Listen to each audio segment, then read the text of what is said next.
Bienvenidas y bienvenidos a Decodificados. Soy Loic Malch y en este podcast hablo con personas inspiradoras para que nos cuenten quiénes son y cómo funcionan.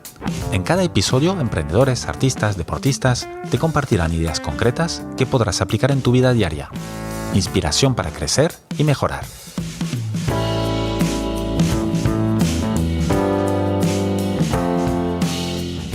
Mi invitado de hoy es Iván Fresneda. Lo puedes seguir en Iván FC de Fresneda Carrasco, tanto en Instagram como en YouTube. Fundador y CEO de MyContent, agencia de growth hacking, Iván es experto en generación de leads, funnels de conversión y desarrollo de e-commerce. Publicó su primera página web a los 12 años, allá por los años 2000. A los 22 años, Iván creó entrenamiento.com, una de las páginas web más leídas en el ámbito deportivo de habla hispana.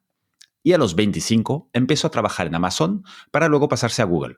8 años después fundó su propia agencia de growth hacking.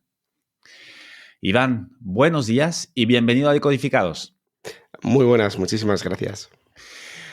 Oye, Iván, hoy me gustaría hablar contigo de growth hacking, obviamente, de emprendimiento, de Google, Amazon, de sus estrategias, lo que aprendiste ahí y de negocios digitales en general. Primero de todo, quiero retroceder unos 20, 25 años, ¿no? Plantarnos en el año 2000, los inicios de Internet, la burbuja de los .com y su estallido justo por ahí, por este periodo. Y en este entonces, tú eres un chaval de 12 años, viviendo en un barrio humilde de Madrid, y decides montar tu primera página web.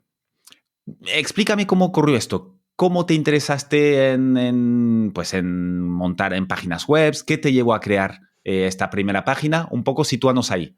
Pues mira, yo tuve la suerte de que mi padre, por aquel entonces compraron prácticamente unos de los primeros láser de corte por láser. Ellos hacían corte por láser y hacían muchísimo diseño vectorial con el ordenador. Entonces, por aquel entonces yo tuve la suerte de tener un ordenador ya en casa y mi padre en ese sentido tenía, no en casa ordenador, pero sí lo tenía en su trabajo. Así que yo me acuerdo que me iba con él muchos fines de semana, muchos sábados, que él iba para la nave y ahí me empezaba a conectar a internet. No tengo muy claro por qué me conectaba, pero me parecía divertido eso de navegar, buscar información, leer la revista Micromanía por internet. Me parecía como un concepto más o menos entretenido, ¿no?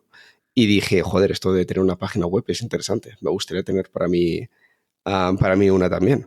Así que básicamente ese fue un poquito el nacimiento, ¿no? de mi primera página web. ¿Y cómo la montas? Es decir, ¿cómo te formas? Porque ahora es extremadamente fácil, cualquiera se conecta y hay herramientas para que te crean tu página web en un plis, no hace falta que sepas nada. En el 2000, como mínimo algo de HTML o algo tenías que programar, lo cual y no había tantos tutoriales. ¿Cómo te las apañaste? Bueno, lo que no había muchos tutoriales, pero sí que es cierto que ya estaba la red bastante lleno de diferentes PDFs y diferentes manuales que muchas veces eran hechos por los propios usuarios. Eso de piratear libros no se llevaba, era demasiado temprano, pero sí que se llevaba el descargarte a PDFs que a lo mejor habían estado documentando diferentes usuarios con, oye, cómo hacer HTML y demás. Así que, encontré un programa que por aquel entonces era el Macromedia Dreamweaver para empezar a Ajá. hacer, de sus primeras versiones además, para empezar a hacer páginas web. Empecé a entender un poquito eso de lo que es el HTML, era todo muy arcaico. Empecé a entender un poquito eso del CSS. Y con toda esa información, pues empecé a montar mi primera página web. Fue un poco los verdaderos orígenes fueron esos al final, ¿no? Y todo esto con manuales con pequeños libros que habían estado haciendo muchos usuarios, que de hecho me los bajaba, los imprimía y eran tochones, o sea, bastante amplios de información. Y así fue un poco todo. ¿Y tú luego cómo eras de pequeño? Luego con esto sigues y te entran las ganas de estudiar, porque al final uno lo que se imagina desde fuera cuando tienes estos inicios a los 12 años, pues Iván habrá acabado siendo ingeniero informático. ¿Cómo Pues fue la mira, evolución? bueno, es muy divertido, ¿no? Porque yo por aquella época, de hecho yo no quería estudiar por aquella época, no me Directamente, ni motivaba. ingeniería ni nada. Nada, yo no quería estudiar nada de nada. Pero lo que yo sí que quería hacer, era hacer cosas relacionadas con ordenador. Así que muy rápidamente empecé como a emprender diferentes tipos de negocio por internet. o al menos formas de intentar monetizar todo lo que yo estaba haciendo. Paralelamente con temas de estudiar, literalmente es que no tenía prácticamente ningún interés. Yo venía también por aquel entonces de tener un trastorno de déficit de atención, lo cual me estaba dificultando mucho todo el tema del aprendizaje. De hecho, tenía un trastorno de déficit de atención tan fuerte que yo creo que ni me enteraba que para ir a la carrera tenía que estar estudiando. O sea, para hacer una carrera universitaria tenía que estar estudiando. O sea, mi trastorno era bastante fuerte, ¿no? También por aquella época los profesores creo que me habían dado por un caso perdido y yo me acuerdo que me ponían el último en clase y pasaban un poquito de mí. Entonces, al final yo empecé como a paralelamente desarrollar como una forma de por así decirlo, hacer tus otras cosas o las cosas que verdaderamente te motivan o te interesan o son las cosas con las cuales verdaderamente encuentras esa atención. Y, y lo que acabé haciendo finalmente, que esto ya es muy divertido, pues es todo el tema de Internet y todo el tema de páginas web es donde me acabó completamente absorbiendo, ¿no? Quizás por una falta de atención por parte pues, de la educación tradicional, me fui absorbiendo por Internet mucho. Y lo bonito es que una persona con trastorno de déficit de atención, luego esto lo descubrí, es que sí, tiene un trastorno de déficit de atención, pero tiene ultraconcentración, aunque es un término que la Wikipedia dicen que es todavía debatido, aunque desde mi punto de vista es así, tiene ultraconcentración en aquellas cosas que le interesan mucho. Por lo tanto, yo en aquella época, como me interesaba mucho todo el tema del ordenador y demás, no tenía demasiado problema para abstraerme completamente por eso. Y claro, yo en mi vida no tenía nada que mínimamente se le pudiera asemejar o acercar a todo ese interés que yo tenía por temas de Internet y ordenadores. Y cuando dices que tenías o eras así, tenías este trastorno, ¿no lo tienes más ahora? Bueno, claro, sí, lo tienes. Lo que pasa es que al final ya está diagnosticado y aprendes a también hacer como determinadas cosas para que eso no pase, ¿no? Son pequeñas cosas que a mí me han costado, pero yo, por ejemplo, me he tirado prácticamente la mayor parte de mi vida viendo películas y si no me interesaba mucho desconectabas. Entonces perdías como el hilo Claro, perdías estás el hilo de la delante, pista. te está pasando algo delante, pero tú estás en otro mundo. Exactamente. Al final luego al final te vas entrenando y existen ciertas cosas para evitar que ese tipo de cosas te pasen. Son pequeños trucos que puedes estar haciendo. Yo, por ejemplo, las películas, uno de los trucos que empecé a hacer para evitar, ¿no?, que se me fuera un poquito la pinza y dejara prestar atención, ya me las pongo siempre directamente en inglés. Me parece, bueno, al final mi lengua nativa es el español, luego yo he ido aprendiendo inglés por mi cuenta, especialmente también por temas de internet, pero con el inglés me cuesta un poco más, así que me tengo que centrar un poco más en lo que es el diálogo de la película para poder atender a todos los detalles y demás.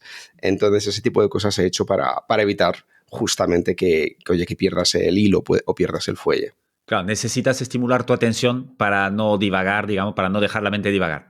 Sí, es muy curioso, ¿no? Porque al final yo me he pasado media vida teniéndolo y bueno, media vida, muchísimos más años que lo estaba teniendo sin yo saber realmente que lo tenía.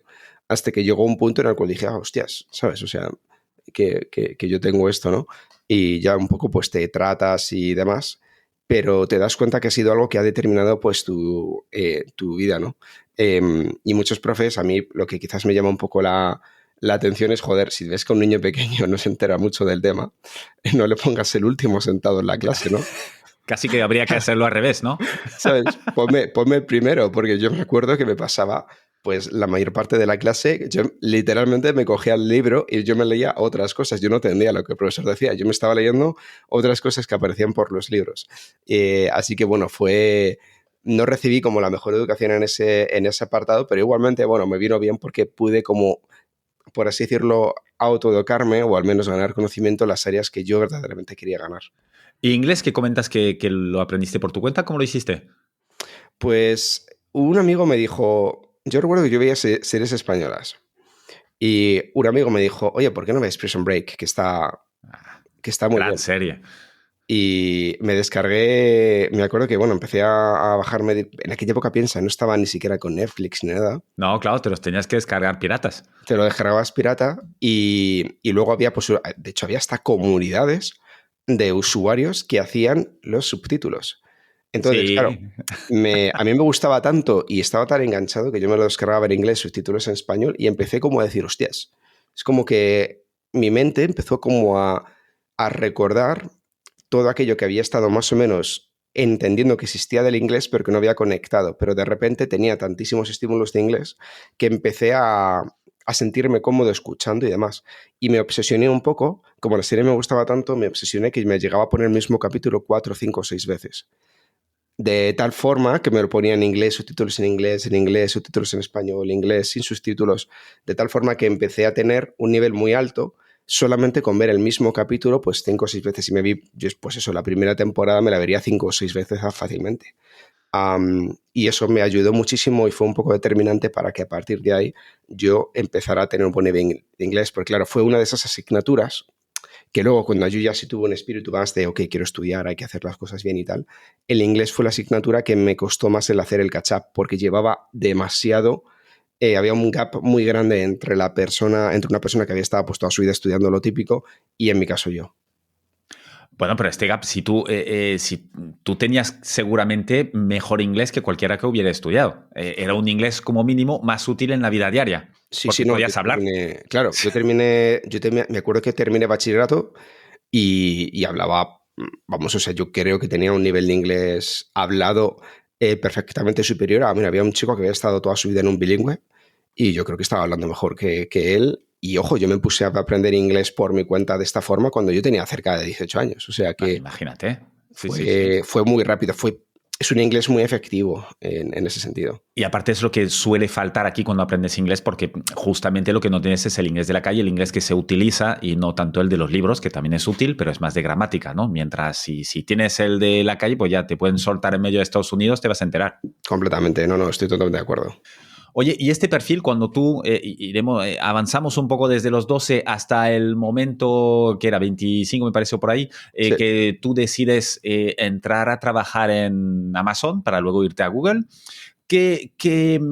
¿tú notaste una diferencia entre tu perfil y el de tus compañeros de trabajo cuando entras en estos dos gigantes? Oh, ¿O sí. había de todo? No, no, no, sí que noté mucha diferencia.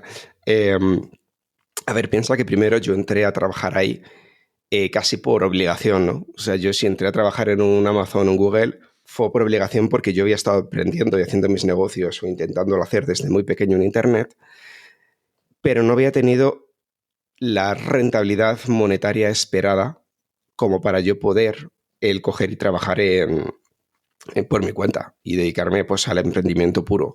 Entonces, claro, llegó un punto en el cual yo estudié la carrera de económicas, la terminé, se me acabaron un poco los créditos de estar estudiando y dije, es que ya vale, estoy estudiando y estoy emprendiendo un negocio, pero no me ha ido bien, ya me toca el trabajar para alguien, ¿no? Y al final también piensa que yo tenía como muchos inputs de casi que estoy tirando el tiempo. Así que ¿Mientras estudiabas mientras o con estaba tu emprendimiento? con mi emprendimiento, era un poco el input de, bueno, lo importante es estudiar, trabajar para otro, tú tienes muchos pájaros en la cabeza, qué estás intentando hacer, etcétera, ¿no? Entonces casi pues me había autoconvencido de que yo había estado tirando el tiempo. ¿Cuánto Pero tiempo estuviste emprendiendo? me pensaba que al final, desde mi primera web que era de afiliados, que por aquella época yo ya ganaba algo de dinero con afiliados, era con 14 años. 14 Y años. con Wow. 14. Y piensa que a los 25 fue cuando ya tiré por Amazon, o sea que estuve 11 años emprendiendo. Con un e-commerce, con una sociedad limitada, todo eso entre medias. Y Entonces, llegaste a ganar dinero, es decir, te mantenías, porque a los 14 entiendo que estás en casa de tus padres y esto no era un tema, era para ganar tú algo de dinero, pero ya cuando acabas de estudiar, porque claro, a los 24 o 23 o tal, ya no sé si todavía estás viendo en casa de tus padres o lo que ganabas te permitía mantenerte a ti mismo. vivía en casa de mis padres, pero lo que ganaba, honestamente, no me permitía el mantenerme. Había tenido un éxito, porque ahí fundé entrenamiento.com, tenía un éxito fuerte en cuanto a tráfico. Al final logramos crecer muchísimo el tráfico, pero a nivel de monetización no era suficiente. Al final también tenía que pagar a un montón de redactores y demás, y no era suficiente como para yo tener un salario normal. O sea, literalmente trabajando de cualquier cosa ganaba más. en la ¿Cómo lo calle. monetizabas tú? Entrenamiento.com era, escribías, o bueno, la web se trataba de deportes, cómo hacer deporte y vida sana, me imagino, en castellano, ¿no? Sí, básicamente está relacionado con eso y lo que yo hacía era tener redactores cualificados, es decir, gente que había estudiado ciencias de la actividad física y el deporte, máster en alto rendimiento, es decir, gente formada para escribir artículos con un toque. La gran diferenciación era que era un toque científico, aportando fuentes científicas para cada materia que se estaba tratando. Y la monetización era por publicidad, era por publicidad afiliados, era principalmente la mayor parte de la monetización. Vale, Pero es sí decir, que es cierto. afiliados, es decir, tú publicitabas, pues yo qué sé, un complemento alimenticio, alguien que clica y lo compra, pues a ti esta marca te paga X. Exactamente, esa era la forma habitual. Tampoco, bueno, es un proyecto que, bueno, al final yo tenía el atraso en el sentido de que tiré mucho por el concepto web. No tiré tanto tampoco por el concepto Instagram y la creación de al menos una marca corporativa en Instagram, que creo que podría haber sido interesante, sobre todo por aquella época que no había nadie a nivel de creación de contenido y tal. Tampoco sabía muy bien, mi background estaba muy vinculado a Google y sí que es cierto que yo tenía am, mucha obsesión por hacer proyectos que fueran automatizables desde un punto de vista de negocio, ¿no? Y Instagram, por ejemplo, no me lo parecía tanto para crear una marca corporativa. Por eso yo aposté mucho más por Google. Y bueno, llegó a crecer en tráfico, pero sí que es cierto que al final los ingresos que te daban, se te quedaba poco dinero, la verdad. Y entonces, cuando dices crecía mucho en tráfico, ¿cuánto llegaste a tener de visitantes? Llegó a tener cerca de 700.000, 800.000 visitantes al mes. Ah, lo cual no está mal. Sí que te podría haber dado para generar un negocio, ¿no? ¿Qué crees que hubieras tenido que hacer ahí? Si lo hicieras ahora y tuvieras esta web ahora, ¿cómo la Claro, monetizarías? faltaba un negocio, faltaba montar un negocio. Toda la época de infoproducto, por ejemplo, ya por Estados Unidos estaba empezando a tirar y había gente que empezaba a hacer muy buenos funnels de venta, solamente con, por ejemplo, PDFs de, pues oye, un pack de entrenamiento de 18 semanas, cosas así. Ya se empezaba a llevar mucho al menos en Estados Unidos se empezaba a llevar muchísimo. Nosotros no lo hicimos, apostamos por ofrecer todo contenido 100% gratuito, pero la publicidad ya estaba bastante tocada y pagaba muy poquito. Entonces, la monetización de un medio como este realmente costaba que fuera rentable. Habiendo tirado por otras vías más vinculadas, sobre todo con la venta de pues, oye, infoproducto o información premium o entrenamientos más premium y demás, teniendo en cuenta los entrenadores que teníamos que estaban escribiendo, que eran de alto nivel, con alto conocimiento, hubiera funcionado muchísimo mejor. Así que lo que es un desarrollo de negocio en sí hubiera sido clave para poder haber hecho de ese proyecto un éxito. Claro, vender tus propias cosas, no depender de Sí, terceros. exactamente. ¿Y no te planteaste venderlo, la web y todo lo que habías montado? No, no me lo planteé vender. Tampoco tenía una idea de cuánto me podían pagar. Entonces, simplemente tiré por el plan B y tuve que empezar por el plan B, que era trabajar para otro. Decir, ok, no me ha funcionado bien lo mío, utilizo el plan B. Mi plan B va a ser, voy a trabajar para otra persona, para otra empresa. E intenté buscar, dentro de lo que es el plan B, que no era lo que yo quería hacer, intenté buscar el mejor empleador para trabajar, que en este caso Amazon estaba empezando en España y fue para mí pues una vía más o menos de, no de fácil de acceso, pero sí una vía natural, teniendo en cuenta que a mí el e-commerce pues me había gustado y yo ya había tenido un negocio e-commerce antes de entrenamiento.com. Yo tuve un negocio ya e-commerce que era justamente de suplementos deportivos, que era un nicho que estaba comenzando por aquella época. Y ahí entras en Amazon, que es lo que decíamos hace un rato. Me hace gracia que hayas obligado cuando en esta época cualquiera con tu edad que entrara en Amazon o en Google estaba saltando de alegría, ¿no? Entonces tú entras ahí, ¿con qué mood entras en Amazon? Porque al final, para ti me imagino que en esta época acabas de fracasar, ¿no? Sí, entro, realmente, a ver, yo para mí entro como un pequeño fracasado. Y sí que es cierto que quizás ahí, en ese sentido, pierdo un poco la identidad de emprendedor, lo que siempre me había caracterizado, y paso un poquito más a la identidad corporativa, ¿no? Y al final, pues entras un poquito dentro del juego de rol corporativo, de querer subir nivel, promocionar y todas estas cosas. Y entro y empiezo sobre todo a ver pues mis compañeros que vienen es gente que yo honestamente pensaba que no existía, ¿no? Que estaba reservado para una élite que era inalcanzable para mí, ¿no? Gente con máster en Harvard, máster en Stanford, MBA en tal, Pascual, las mejores escuelas de negocios del mundo, gente que había pagado 150.000, 200.000 euros por su MBA. Para mí eso era como una élite completamente inalcanzable para mí. Y veo que empiezo a relacionarme con ese tipo de gente, que literalmente son mis compañeros de equipo. ¿Y cómo te sientes tú ahí? ¿Cómo te relacionas justamente? En un principio bien, a mí siempre me habían visto como ser una persona dentro del equipo, una persona muy, muy práctica, ¿no? Una persona que está bastante más aterrizada en la tierra. Igual que quizás otros podrían estar destacando por ser mucho más buenos con todo lo que son los conceptos relacionados con, pues oye, planes estratégicos y plan de no sé qué. En mi caso era una persona muy, muy, muy aterrizada respecto a la tipología de cosas o acciones a nivel de marketing que podrían funcionar. Al final mi misión era que se vendiera más en las categorías con las cuales yo estaba trabajando en Amazon. Así que me empiezo a ganar un poco su respeto por tener como una experiencia mucho más alta que ellos de forma práctica en el sector, que quizás es esto lo que le faltan a ellos, el tener esta experiencia más práctica. Al final es gente, Amazon lo que hacía en aquella época es coger a gente con una experiencia con una educación gigantesca, habiendo trabajado en los mejores sitios posibles, pero no necesariamente relacionado con el mundo de Internet o el mundo de e-commerce. Por lo tanto, a la gente le faltaba haber tocado balón, que es un poco lo que yo notaba. Y a mí, al contrario, yo había tocado mucho balón, pero me faltaba un poquito más de conceptos un poquito más quizás corporativos. Y era un poco así fue un poquito como entré. ¿Y por qué decides irte de Amazon? Bueno, al final estás un par de años, yo quería prosperar más rápidamente y no lo conseguí, ¿no? Empecé a notar que entré dentro, por así decirlo, de la carrera de la rata en el sentido de, joder, pues estoy aquí trabajando y tengo que esperar, hay un proceso, se tarda tanto en promocionar, etcétera. Y me viene Google. Entonces me viene Google y me ofreció otro proyecto diferente, me apetecía un cambio y tiré para Google. Y te fuiste a Irlanda, ¿no? Sí, yo vivía en Luxemburgo en aquella época y directamente me fui para Irlanda a vivir en Dublín. ¿Y cómo notas después de tú estás en Google, ¿cuánto? ¿5 años por ahí? No, estuve más. Estuve al final cerca de 7 años. 7 años. 7 años trabajando por Google. ¿Y qué diferencia ves entre Amazon y Google? Porque al final están los dos, son dos gigantes de Internet, estaban creciendo mucho, bueno, siguen creciendo mucho en esta época. Cosas distintas y cosas que son muy similares, ¿cómo las viste desde dentro? Bueno, por ejemplo, el nivel educativo. Hablo de simplemente a nivel de títulos de Amazon. En los equipos en los cuales yo trabajaba era infinitamente superior. La gente Amazon es mucho más titulero que Google. Contrata a gente con determinadas escuelas de negocio, gente que habiendo trabajado previamente quizás en consultoría, en ciertas empresas en concreto.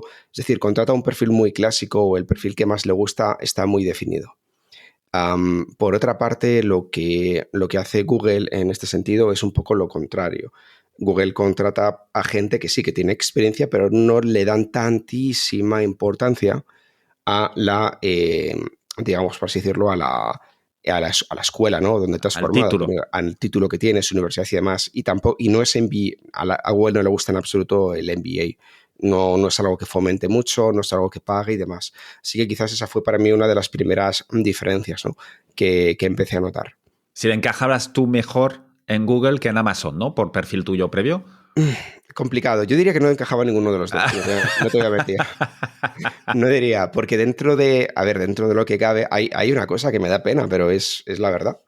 Y lo digo tal cual. Piensa que al final el que tenía trabajando en Google, pues ¿quién es? El que habla bien inglés. ¿Y quién es el que habla bien inglés?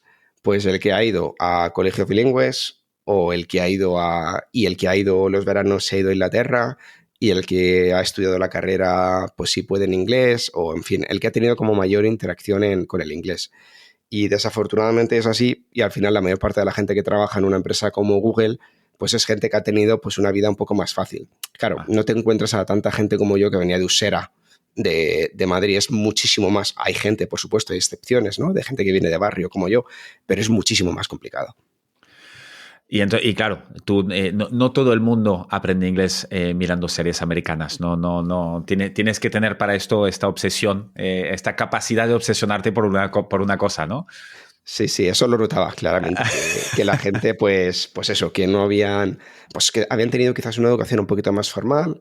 Al final piensa que es gente que, pues oye, había hecho su bachillerato, potencialmente había estado fuera unos meses aprendiendo inglés, había estado en la universidad, mientras que esta universidad había estado haciendo ciertas internships para determinadas empresas interesantes que le había dado como una experiencia más o menos ok, y después pues había empezado a trabajar en alguna otra empresa quizás más o menos relacionada con el tema de marketing digital o no, y luego había llegado a Google, ¿no? Era como un path bastante común, que al final no es como el mío, que yo al final había pasado de estudiar, había ido por mi cuenta 100% a tener mi propio negocio, y como no me había ido bien, pues había tenido que tirar para una opción secundaria que era trabajar para Google. ¿Y tú en Google qué haces? ¿Llevas cuentas publicitarias? ¿Qué llegas a hacer ahí? Yo, bueno, hice varias cosas. Yo empecé trabajando en el equipo de grandes cuentas. Entonces, lo que yo hacía, estaba en el equipo que gestionaba a los clientes que estaban gastando, los mayores clientes que gastaban en publicidad en España en Google. Es decir, gente, ¿Puedes dar pues, nombres o no? ¿O está prohibido? sí, no, son los que eran, todo el mundo sabe quiénes son, los grandes tochones. Hablamos de gente como, no sé, un Movistar, un Santander, súper tochones, y dentro de esos también tienes alguna startup que también es muy interesante, grupos hoteleros, en fin, los grandes tochones que típicamente gastan completamente locuras en publicidad de forma mensual. ¿Cuánto dinero podemos estar hablando al mes? Una buena cifra sería 1 millón al mes, Es fácilmente. decir, 1 millón en puro anuncio de Google en un mes. Lo cual, claro, son 15 millones al año. Se dice Sí. rápido. ¿Qué haces con tanto dinero? ¿Tú cómo optimizas esto? Es decir, ¿vale la pena? Sí, claro, vale la pena, pero el problema está en que, claro, yo justamente todo el background que yo tenía y lo que vieron es que yo era bueno quizás toda la parte, ya no de branding o de marca corporativa, sino más enfocado en resultados o el marketing de resultados, que es justamente donde yo les empecé a ayudar. Y mi trabajo me empecé a obsesionar en cómo poder generar más dinero con cada euro invertido. Es un poco lo que estuve haciendo con España. Me fue, a ver, entre bien y mal, yo le diría algunas cosas bien. Era poco corporativo, yo también tengo que decirlo, porque al final tampoco encajaba mucho mi perfil. Y se me dio más o menos bien con el mercado de España, me dieron la posibilidad de empezar a trabajar en un equipo de go-to-market para yo empezar a definir lo que Google, o sea, los diferentes Googlers ya en toda la región de IMEA, de Europa, o sea, es decir, Europa, eh, Middle Sudeste East. Asiático y África tenían que estar haciendo. Y ya yo empezaba a definir un poco la estrategia que las diferentes personas que estaban en mi posición tenían que hacer. Es decir, ya poquito a poco fui en ese sentido prosperando. Y luego también acabé trabajando con el cliente que más estaba gastando en el mundo, en Google, No en eh, España, en el mundo. en el mundo. Sí, que era un cliente, bueno, en esa época, de hecho está publicado por Google, puedes encontrarlo, que era Booking.com. Ellos gastaban más de 1.000 millones de euros al año. En, Booking.com. sí, Era el que más gastaba. Wow. sí, sí, sí. De hecho, eh, bueno, a mí me parece muy curioso, ¿no? Porque yo leía al CFO de Airbnb diciendo, no, hemos hecho bien con no tirar por performance, nos hemos ido a branding, esto nos ha ayudado mucho a crecer, y yo dije, este hombre no sabe lo que está hablando. Y justamente ha pasado eso, que Booking le está comiendo completamente la tostada a Airbnb, porque el problema que tenía Airbnb es que no eran buenos haciendo performance, clarísimamente. Y Booking sí son muy, muy, muy buenos haciendo performance. Piensa al final que existen miles y millones de búsquedas diarias en Google. Todas estas búsquedas, al final tú tienes que estar determinando cuánto pago por cada una de estas búsquedas. Ya no digo por una palabra clave, digo por cada búsqueda. Por cada vez que hay un usuario en Internet buscando, tú puedes cambiar y hacerlo dinámico, cambiar diferentes cantidades. Es una especie de subasta continua. Para hacer esto a una escala completamente brutal, ya no solamente imagínate palabras clave relacionadas con Booking, de reservar hotel en Madrid, por ejemplo. Imagínate eso multiplicado por 20 idiomas diferentes. Y ahora multiplica esto por todos los países donde tienen presencia. Al final empiezas a tener como una escala completamente gigantesca. Y, y al final era un poco eso lo que yo tenía que hacer, ¿no? Tenía que ayudarles a, oye, ya tienen una cuenta optimizada a un nivel exhaustivo o extremo, ¿cómo podemos ir al siguiente nivel? Y es un poco, digamos que ahí ya llegué al punto en el cual me puse como en el máximo nivel un poco de mi conocimiento desde un punto de vista de sacar el provecho a Google. ¿Y cómo algunas cosas que implementaste que tuvieron éxito o que no funcionaron en esta cuenta? Es todo muy analítico, al final es todo 100% basado en datos y las estrategias que se hacen con este tipo de cuentas son completamente analíticas. Están basadas completamente en datos y alimentar al algoritmo de la mejor forma posible, establecer diferentes, una escalera de conversiones para poder tener como mayor data posible y en función de eso simplemente ir implementándolo todo basado 100% en datos. Una de las cosas que yo he notado, no sé si es porque a mí se me da, porque yo miro mucho el dato y la gente en líneas generales quizás no lo mira tanto, pero una de las cosas que yo he notado es que a la gente quizás le falta ese toquecito de analítico. Y si a ti te gusta mirar los datos de verdad y no simplemente ver un número, sino mirar los datos de verdad y sacar conclusiones de verdad, es que es más o menos fácil el sacar conclusiones. Que la parte buena es que un ChatGPT no te puede sacar todavía. Entonces, con esas conclusiones se pueden implementar muchas cosas, puedes ampliar campañas y también puedes plantear diferentes cosas que no se están haciendo, ¿no? Entonces, es un poco la tarea que yo hacía. Y tú entonces, claro, de la gente que nos escucha, pocos tienen el presupuesto de Booking, ¿no? Ni una cosa que se le pueda parecer, ni el de Movistar, ni nada, ¿no? Tú con un pequeño presupuesto, por ejemplo, pues yo qué sé, una pyme española que tenga 50.000 euros al año, no al mes, para invertir en publicidad o para invertir en general en Internet, ¿tú le dirías de irse a Google? Que me imagino que depende de muchos factores, ¿no? Pero así a priori, para ti lo más fácil sería, oye, invierte 50 en Google, en optimizar bien, analiza bien tus datos o coge a alguien que los analice y tal y vas a encontrar rendimiento o no lo meterías ni un euro ahí. Um, Tal y como ha evolucionado Google, tengo que decir que Google al final se ha convertido en una empresa que, a ver, esto es cualquiera que mínimamente sepa de publicidad, la evolución que ha tenido Google durante los últimos 5 años o 6 años es de monetizar más y más y más las búsquedas publicitarias. Y por otra parte de subir los costes por clic a los anunciantes. Es decir, así ha sido un poco como ha conseguido el crecimiento o la media durante los últimos años, ¿no? Entonces, lo que yo he notado es que la mayor parte de los clientes que yo tengo a día de hoy que han invertido por ellos mismos o que han contratado a un profesional que es el típico con un par de años de experiencia, es que, no sé si puedo decirlo así, pero casi podría decir que Google se está medio estafando. Directamente. Sí, la palabra para mí es estafando. Yo tengo casos de un cliente que le cogí invirtiendo 100.000 euros al mes en publicidad. Y yo le dije, creo que estás tirando 80.000 a la basura. O sea, tal cual. Y es eso, estamos ahora mismo teniendo los mismos resultados con 80.000 euros que... O sea, ¿Con 20.000? con 20.000, o sea, estamos te ganando lo mismo con 20.000 euros que con 100.000, es decir, estás tirando 80.000 euros a la basura. Entonces, esto para mí, desafortunadamente, muchas de las cuentas que yo he ido cogiendo después con mi agencia se ha convertido en un común o en un denominador común. Y a día de hoy, pocas son las cuentas publicitarias, especialmente que suelo coger, que suelen ir, digamos que suelen funcionar o que más o menos tienen una buena estructura y que están sacando partido. En líneas generales, Google se lo ha puesto demasiado fácil para invertir un presupuesto publicitario desafortunadamente poco rentable. Y entonces esto ya entramos de lleno en el cross hacking, ¿no? Aquí es donde justamente entramos en el growth hacking, ¿no? Explícanos qué es. Pues mira, al final es un concepto bastante simple, ¿no? Yo me dedico mediante la publicidad, a hacer que mis clientes ganen dinero. Tan simple y llano como eso. Es decir, da igual qué negocio sea, da igual a lo que tú te estés dedicando, que mi misión es voy a hacer que ganes dinero. Es decir, no te voy a gestionar Google Ads. De hecho, si no te va bien Google Ads, literalmente no vamos a hacer. No te voy a gestionar Facebook Ads, que si no te va bien, o sea, si no es un buen negocio Facebook Ads para ti, no voy a hacerlo.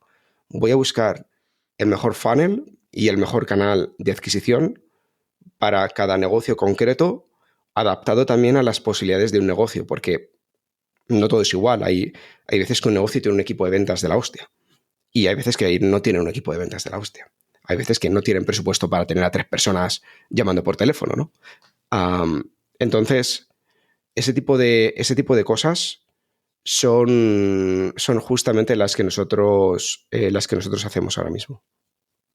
Entonces, dame algún ejemplo. Por ejemplo, porque dices, si no te funciona Google Ads, pues no lo hagas. Pero si funciona, ¿tú le vas a gestionar esto a tu cliente o lo hace por otra parte? No, yo se lo gestionamos y lo que le hacemos son crear un funnel completo.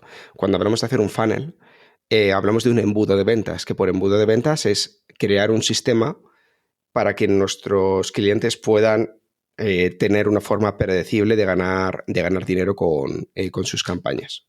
Vale. Es decir, básicamente meto 10 euros y sé que cada 10 euros, 100 o 1000 o lo que sea que meto, me sale 1, 2, 3, 4 clientes que yo podré convertir. Claro, lo que hacemos es tener una serie de métricas.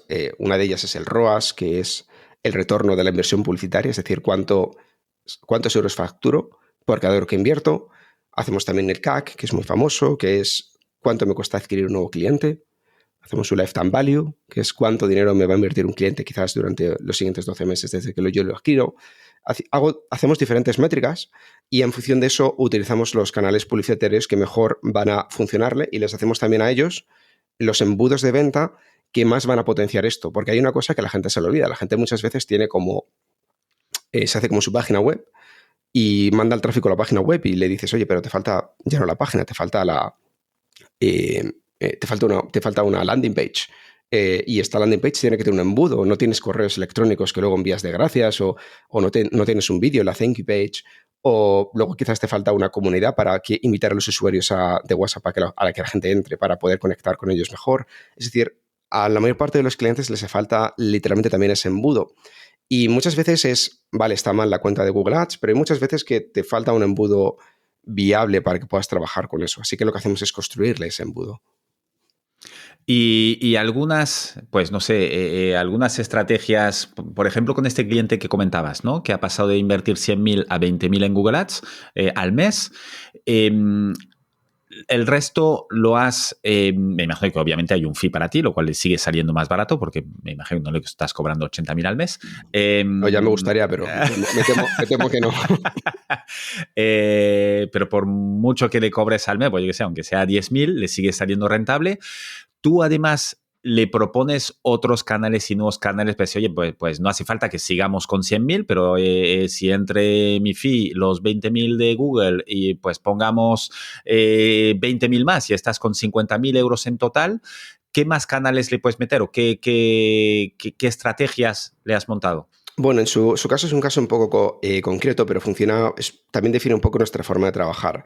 Él es un cliente que hace B2B, ¿vale? Entonces ya gastarse 100.000 euros en Google chirría haciendo ese tipo de negocio. ¿Por qué chirría? ¿Por el nivel de gente que busca esto? Sí, y encima para España chirría cuanto menos, ¿vale? Es como, wow, ¿sabes? Te chirría, ¿vale? De hecho, me recordaba a un cliente que había en Google que estaba en grandes cuentas, que era B2B y que también era un poquito rarito, ¿vale? Que estuviera invirtiendo tanto. Y sí que es cierto que hay ciertos negocios que tienen una alta rentabilidad y se pueden permitir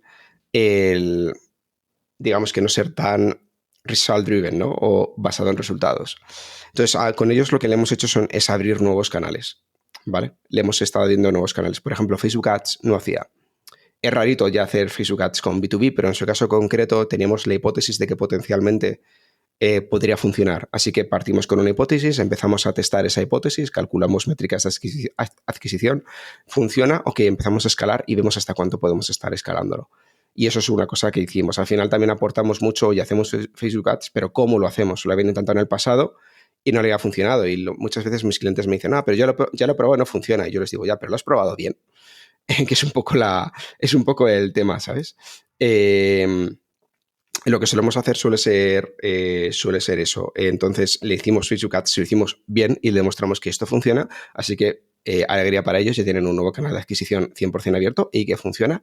Luego también empezamos a abrir también el canal de Cold Email Outreach, que suele funcionar muy bien para cuando tienes una empresa B2B, que es básicamente sistemas automatizados de envío de correos electrónicos a empresas, que es GDPR compliant, es decir, no es ningún tipo de spam porque no es una comunicación comercial, es una comunicación relacionada con una posible colaboración comercial entre dos empresas y haciéndolo bien es 100% compliant. Pero claro, aquí puedes empezar a expandirte y en lugar de hacer un correíto enviando correos, puedes llegar a tener 20 o 30 sistemas de correos electrónicos automáticos y empiezas a tener un volumen de correos electrónicos completamente masivo, que la parte buena, que no inviertas en publicidad, tiene un coste de gestión, pero que a los clientes también en B2B les suele salir como más o menos rentable. Y este fue también otro canal que les hemos abierto.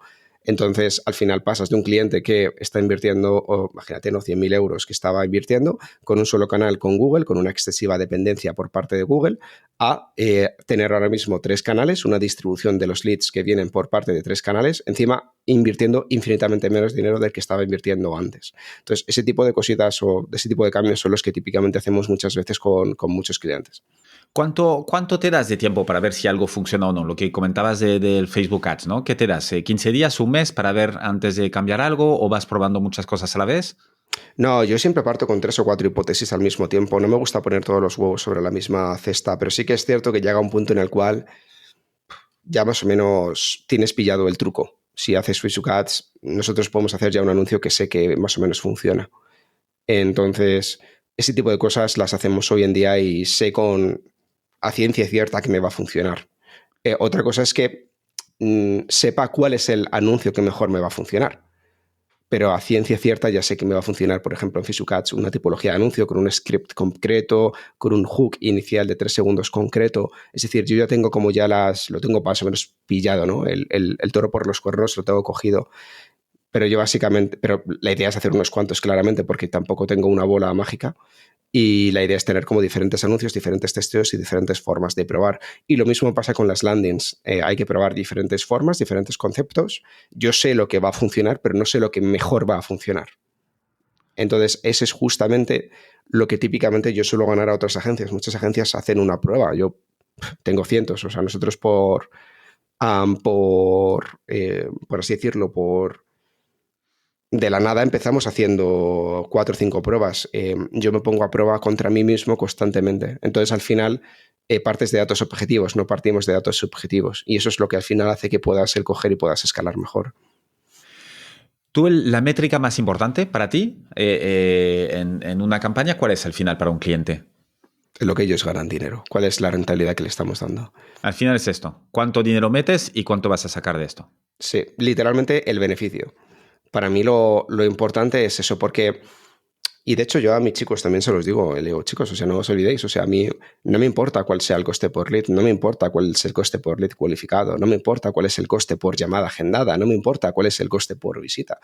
No me está importando cualquier cosa, o sea, literalmente nuestro objetivo es que el cliente gane dinero. Y notas que es muy fácil, y este creo que es un error que la gente comete, es muy fácil dejarte llevar pues el coste por lead está bien. Y notas que es muy fácil dejarte llevar por esa métrica, y muchas veces la gente pero está ganando dinero. ¿Me entiendes? Es muy fácil dejarte llevar por un KPI y dejarte olvidar por el verdadero objetivo que todos los clientes tienen, que es, ¿ganas dinero sí o no? ¿Cómo podemos hacer que gane más dinero? Entonces es un poco el hack que nosotros hacemos. Para mí lo más importante es eso y todas las otras métricas para mí son proxies. Es un proxy que me ayuda a entender cómo de bien vamos para que alguien gane dinero. Sí, totalmente, porque luego es lo que dices tú, ¿no? Es muy fácil contentarte y será, mira qué bien estoy haciendo mi trabajo, que le he conseguido leads muy baratos al cliente. Sí, pero si no cierra ninguno, pues serán leads baratos, pero son leads basura más que baratos. Completamente. Tú para tu marca personal, ¿qué estrategia estás utilizando? Bueno, a ver, mi marca personal es algo que he comenzado hace poco. Importante destacar que yo no he utilizado marca personal para crecer mi agencia. De hecho, la he utilizado como en una segunda etapa. la marca personal en sí para crecer la agencia. Y de hecho la he utilizado también por la formación que sacamos, que está muy enfocada pues, a ayudar a otros a tener su agencia de growth hacking o utilizar metodología growth hacking en su empresa, sea lo que sea. Y la estrategia que utilizo al final es contenido. Y utilizo contenido yo diría que de forma masiva. Al final es un poco similar a la forma que yo tengo de trabajar. Yo pongo diferentes hipótesis, no sé qué es lo que mejor va a funcionar, no sé qué tipo de reel va a funcionar, o tipo de short, o tipo de contenido corto vertical que mejor va a funcionar, pero tengo diferentes ideas. Entonces, en lugar de hacer 1 a la semana o 3 a la semana, pues hago 1 al día. E intento hacer el mayor número de contenidos verticales diarios. Y analizo cuáles son las temáticas que mejor funcionan y escalo aquellas que mejor me funcionan. Y después, sobre todo, lo importante es tampoco dejarte llevar por falsas KPIs, es decir, lo mismo que antes. No me vale, yo no quiero ganar seguidores por ganar. Lo que yo quiero es ganar clientes. Entonces, ¿qué tipo de contenidos me ayudan a ganar nuevos clientes? Es decir, o que quieran o que estén al menos interesados en mis servicios de agencia de growth hacking o que estén interesados en mi formación de growth hacking. Entonces, este tipo de cosas son las que suelo típicamente mirar. Y la diferencia entre cómo hiciste crecer tu agencia y cómo estás intentando crecer tu marca personal, ¿hay alguna diferencia? ¿Cosas en común? Bueno, a ver, al final es completamente... Yo diría que es similar, aunque sí que es cierto que está muy limitado por mi disponibilidad de tiempo, ¿no? Porque al final yo soy el que luego se tiene que poner a grabar y demás. Pero sí que es cierto que en este sentido estoy optando quizás más por delegarlo mucho más. Es decir, literalmente yo lo que hago es, ok, me grabo, paso las piezas en bruto y luego pues he montado un proceso con diferentes personas, cada uno especializado en un área concreto para que esto se termine publicando. Pero yo intento no intervenir en todo ese proceso previo. Tú te focalizas en el script, digamos, en la idea, pues, generarlo, grabarlo y luego, chao. Claro, porque si no voy a procrastinar y no lo voy a hacer. O voy a hacerlo infinitamente menos. Sobre todo por foco, ¿no? Porque al final piensa que con una agencia es más o menos fácil el ver si una acción funciona o no funciona para ganar un potencial cliente. Pero cuando hago contenido, si está encima enfocado a que ese contenido ya no es solamente followers, sino enfocado a, ok, estoy generando verdaderos intereses, estoy generando demanda reprimida que potencialmente quiere comprar mis servicios, el contenido pues es mucho más lento. Entonces a mí me desmotiva más. Y al desmotivarme más, pues lo que pasa es que necesitamos ¿sabes? Por así decirlo, el tardar el que exista un proceso para que yo al menos, para que yo no deje de hacerlo, porque si no sé que procrastino muchísimo. ¿Cuánto le dedicas a esto? A grabar este video diario o tal. Aproximadamente unas 4 horas semanales. 4 semanales. No es 4 horas. tanto No, para este volumen de contenido. Claro, piensa que al final lo que hago es grabar un día a la semana. En esas 4 horas yo ya parto de una serie de scripts y con eso grabo. Antes estaba también grabando piezas horizontales, ahora he dejado de hacer pieza horizontal para enfocarme mucho más en la parte vertical. Y después ¿Por qué esto? Bueno, al final la parte vertical, por ejemplo, el último reel que publiqué, bueno, el TikTok tuvo 120.000 views y mi mejor vídeo horizontal tiene 4.000 o 5.000 views. Entonces, ¿Es para mí por la plataforma, quizás? ¿O por...? Bueno, es mucho más fácil el viralizar contenido vertical hoy en día, especialmente como modo de acceso para luego tener contenido horizontal, es mucho más fácil. Así que he decidido primero enfocarme al máximo viralizando contenido vertical, para luego hacerlo mucho más fuertemente con contenido horizontal. Porque sí que es cierto que al final tener 1.000, 2.000 views con 3.000, 4.000 seguidores en YouTube, pues son cifras hasta buenas, pero son poquitas si yo estoy buscando al final tener todo el impacto que yo quiero tener, ¿no? Por eso he decidido centrarme mucho más en la parte vertical, también por disponibilidad de tiempo, porque si pudiera lo haría todo, pero al final tengo que tirar un poco, tengo que enfocarme, ¿no? Que es un poco lo mismo que hago con mis clientes, que es, oye, vamos a enfocarnos en algo que yo sepa que con esta estrategia voy a conseguir el mayor número de potenciales clientes posibles para los dos servicios que yo tengo, que al final son servicios de gestión de embudos para empresas o la parte de formación. Es decir, que tú estás, para los que no estén acostumbrados vertical o horizontal, si intento hacer la explicación, estás intentando captar mucho por TikTok o Reel de Instagram y no tanto por vídeos de YouTube. Exacto, aunque en YouTube tenemos los shorts, los short.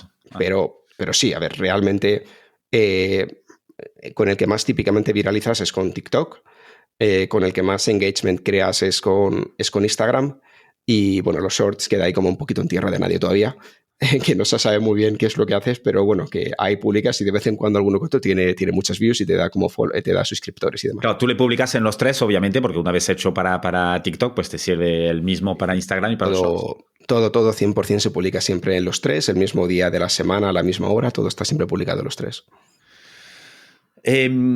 Iván, tú a nivel, ahora estás, pues ya hemos visto que has tenido una trayectoria de altibajos y de cosas bueno, que han cambiado mucho, ¿no? Ahora has vuelto al emprender y puedo escuchar que estás mucho más feliz que cuando estabas en Amazon o en Google. ¿Qué aprendiste de estos primeros años de pues un poco este fracaso al final de entrenamiento.com cuando tuviste que cambiar y estar en corporate? ¿Qué has aprendido de todo este periodo? ¿Qué has utilizado en estos 2 últimos años que llevas tu nueva empresa? Bueno, para mí lo más importante, lo que quizás más he aprendido durante todo este tiempo, es que hay que validar ideas. Es decir, yo quizás dediqué demasiado tiempo a conceptos que no estaban completamente validados o con embudos validados. Y un embudo validado se ve muy rápidamente cuando está validado. Entonces, esto es una de las cosas que más he aprendido, el enfocarme muchísimo más a tener ideas validadas y sobre todo tirar por aquello que está validado y escalar aquello que está validado de forma simple. Entonces, esto es uno de los principales aprendizajes que he visto desde un punto de vista de emprendedor, el poner un foco en conceptos validados y conceptos escalables o conceptos que mínimamente sepa que voy a tener un retorno positivo de mi inversión de tiempo. Es el primero. Y por otra parte, a nivel de corporate, también he aprendido, a ver, un poco lo que yo ya me estimaba, al final soy demasiado rebelde para un entorno corporate. Entonces, he aprendido que no es mi entorno natural.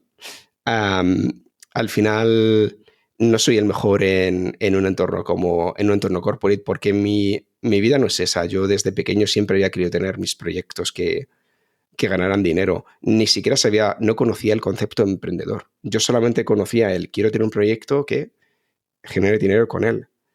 Entonces he aprendido que no es mi entorno.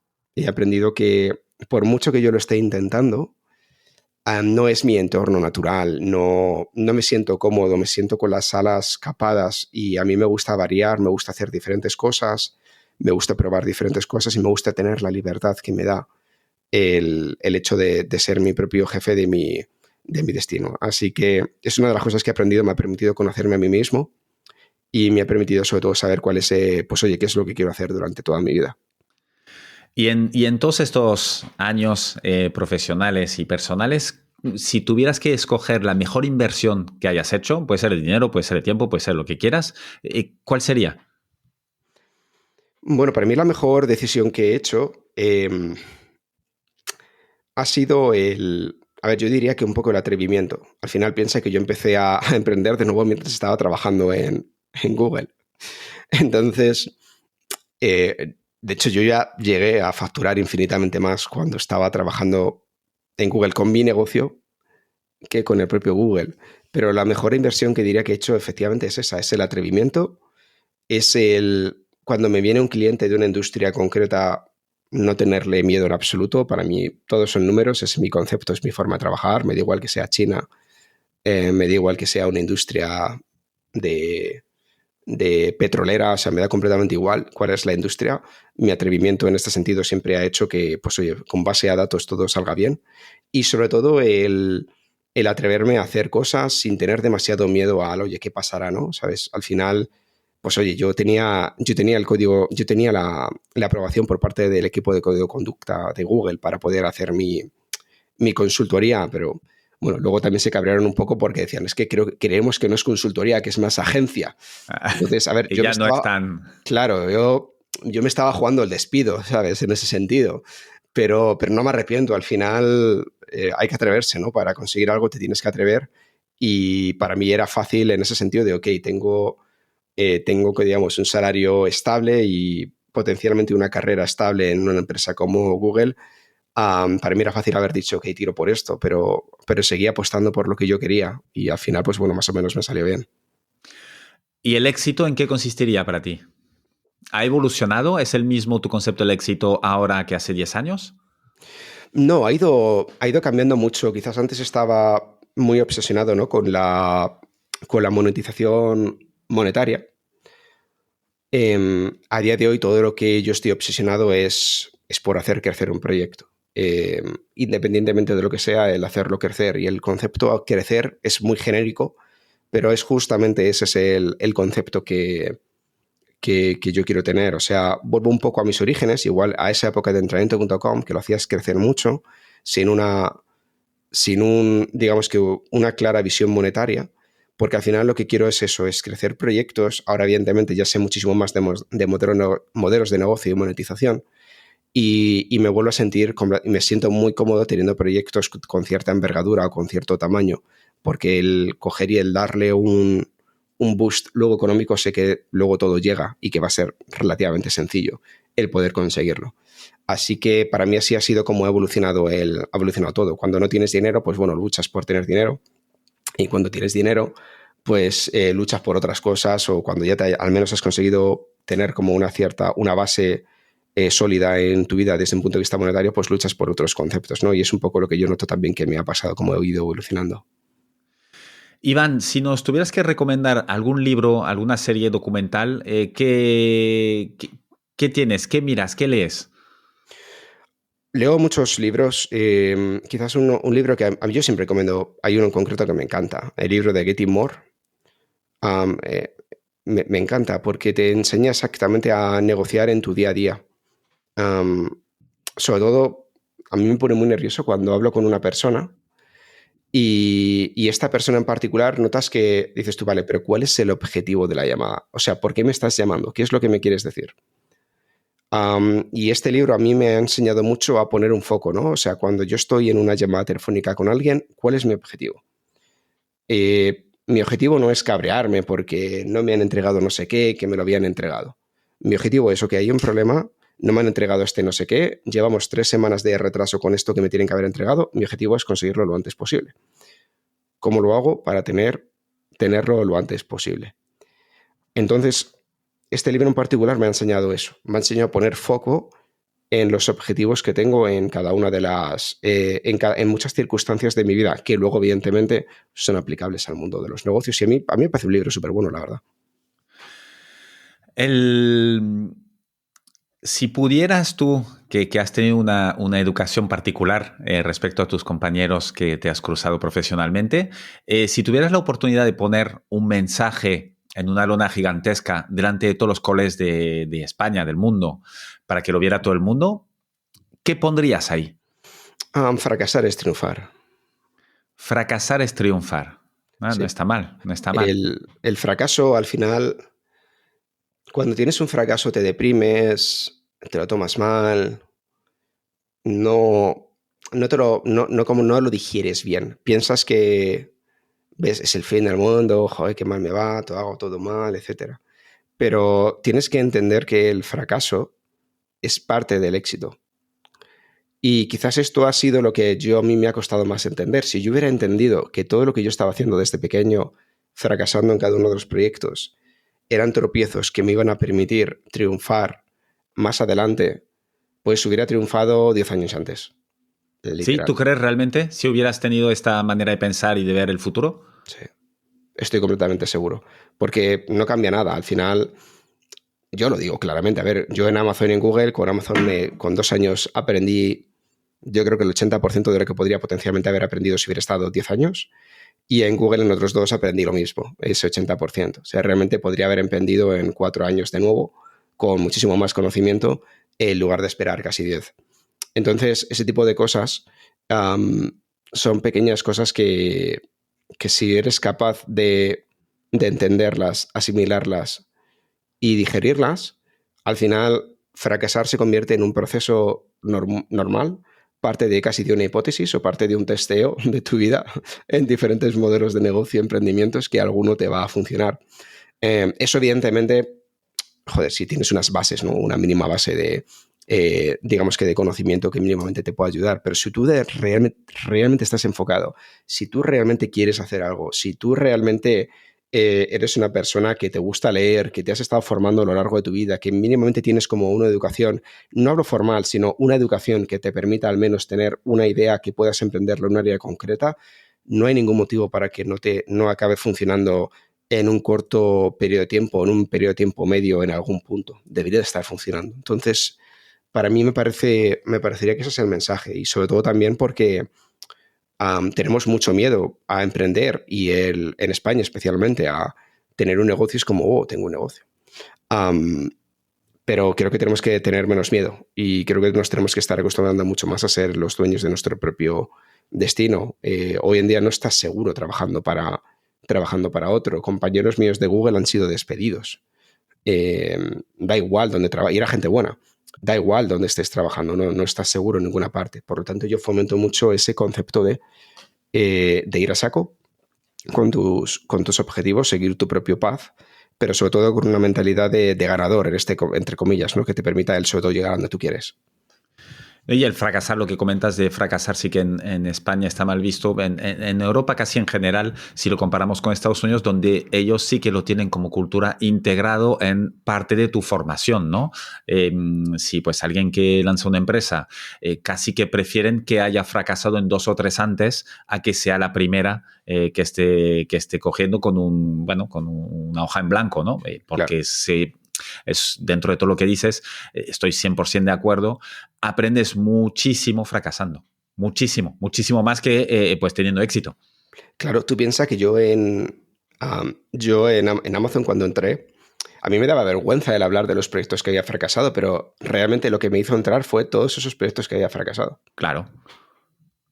No, es contraintuitivo para nuestra cultura, claro. Pero sí que estoy 100% de acuerdo y alineado contigo en que cuanto antes se pueda cambiar a nivel global y masivo y societal, pues mejor nos irá a todos.